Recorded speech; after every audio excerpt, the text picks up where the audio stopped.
The Chosen by Chaim Potok is set in Williamsburg, Brooklyn. It follows two Jewish boys, Danny Saunders and Reuven Malta, navigating a post-World War II American society. Potok's working title for The Chosen was A Time for Silence. Silence is apparent throughout the novel, as each character struggles with its complex influence on the individual experience. The most obvious theme of silence is present through Reb Saunders, the rabbi of his dynastic community. He raised his son Danny in silence, except during religious studies. He reveals he wanted to teach Danny the values of a future leader as next in line as rabbi.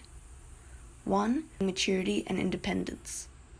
Close your mouth and look into your soul. Stop running every time you have a problem and look into your soul for the answer. And 2. Being compassion. It is important to know pain. It destroys our self-pride, our arrogance, our indifference towards others. Reb's unconventional parenting style may be interpreted as harmful isolationist behavior.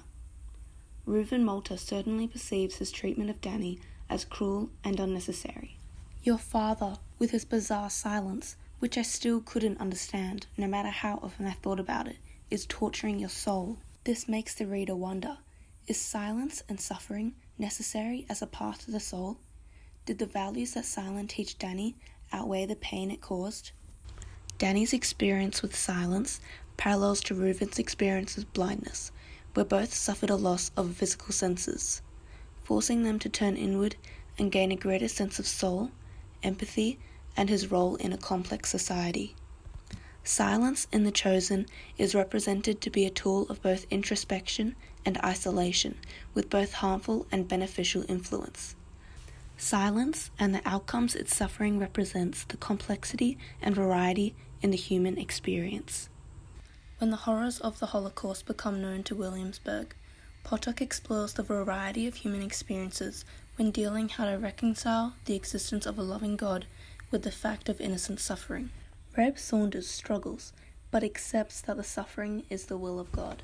We are commanded to study His Torah. We are commanded to sit in the light of His presence.